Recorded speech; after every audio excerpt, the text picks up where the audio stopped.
But look, continuing on the theme that we've built with Peter about, are the media or mainstream media in the pocket of the government? Do we have a free and independent media?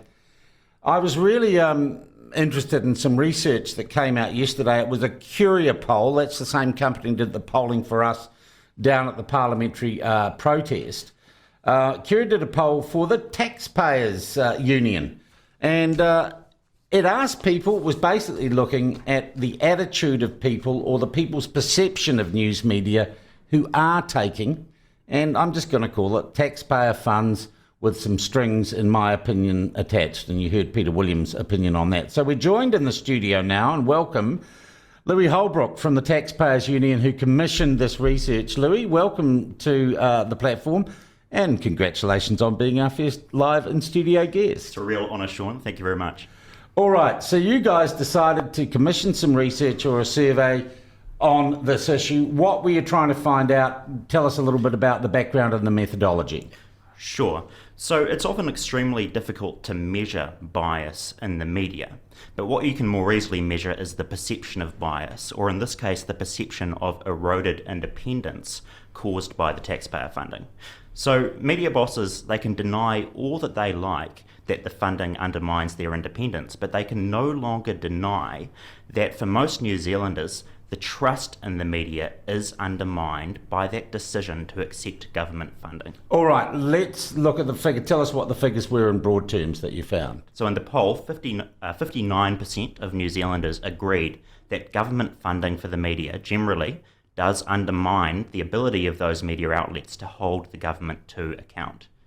And then that's compared to 20% who disagreed and 21% were unsure. So it really was quite a strong result. That was a very strong result. So 59% of people believe that organisations that take government money, this is through the public journalism fund? This is government funding for private media in general. All right. So we asked separately whether people supported the $55 million public interest journalism fund. That was about 44% said no, they don't support it, compared to 24% who did.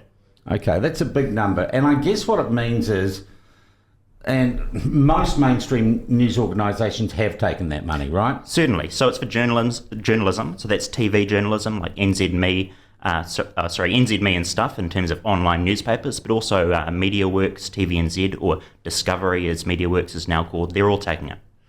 Wow. And that means public faith in our news media is eroding. Of course, and this is a huge talking point among the hand-wringing media, this idea that a lack of faith in mainstream media is leading to more extreme or populist politics. Well, now we've discovered that the media is actually driving it by accepting this government funding. It's a terrible result for the Public Interest Journalism Fund, and it's a terrible result for mainstream media. Yeah, but I know that mainstream media are going to say in the time of COVID and everything else, they didn't have a choice, so they were going to go out of business. Well, this is totally separate from the wage subsidy, of course, that they also accepted. In fact, there are also COVID-19 bailouts for the big media companies. The Public Interest Journalism Fund is really just the gravy on top, a whole lot of other funding. But it is the pointy end of the issue for some of the reasons that Peter Williams described, the strings attached in terms of reporting on treaty issues as partnership issues and so on.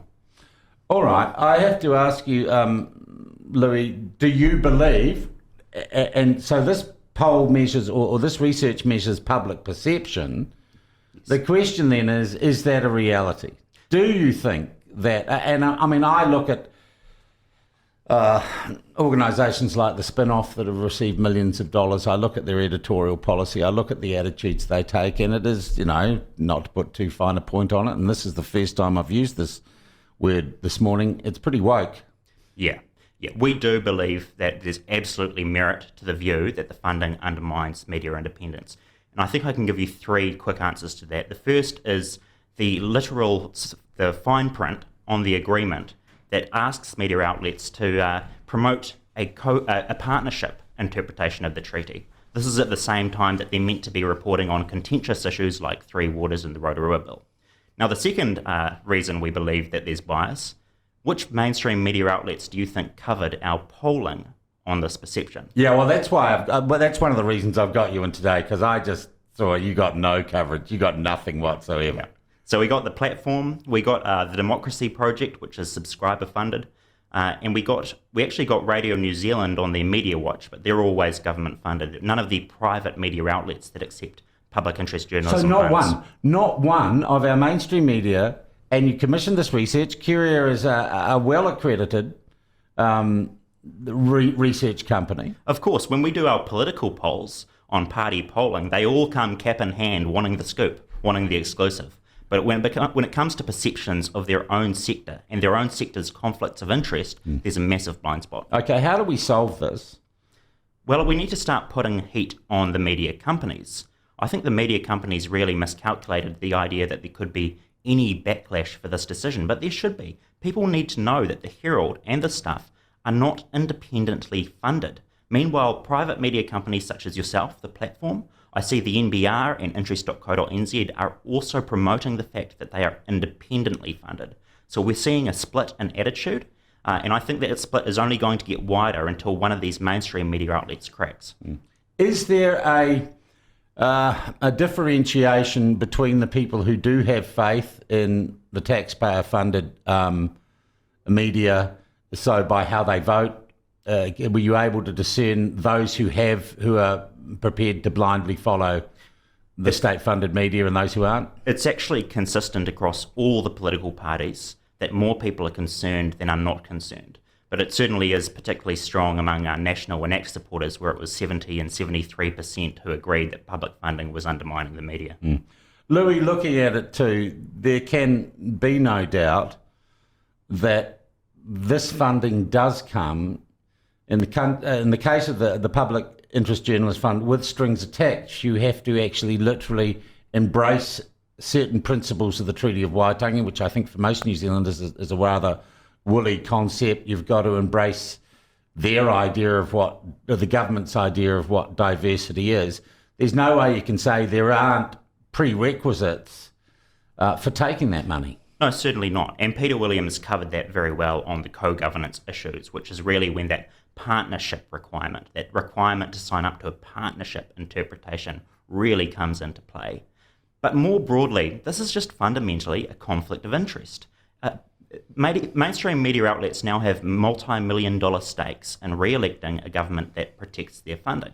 Now, if this was happening inside a political party or a group like the Taxpayers Union, receiving millions from, say, the dairy industry, media outlets would rightly report that as a conflict of interest. But when it comes to their own sector, their own conflicts, they're blind. Yeah, really, really good point. So, do you think that mainstream media are going to be pro-Labor? Well, firstly, let's just establish, has the National Party said it's going to get rid of this funding? No, they haven't. Well, there's the rub there. Do you think they should? Yeah, they should, but they may need to go further than that. The problem is if they do go further than that, they'll get a real rough time in the media. But where I would suggest that they look is actually government advertising.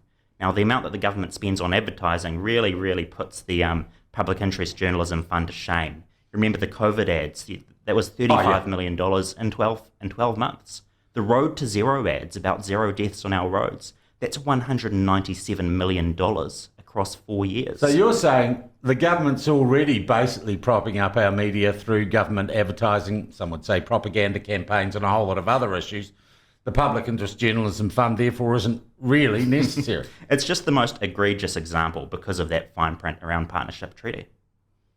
All right. Louis, look, that's fantastic research. Are you guys going to keep, and I know you get a hard time too, as I say, you find it hard, I don't know, getting coverage, getting traction in mainstream media. Are you going to keep looking at this issue? Yeah, it's one of the most consistent pieces of feedback we've had from our supporters is to go after the media, which is interesting because we're set up to hold the government to account. But now when the media is taxpayer funded, we will take absolute pleasure in exposing every single example of political coverage that is funded by taxpayers. Louis Houlbrooke from the Taxpayers Union, I thank you very much indeed for your time this morning.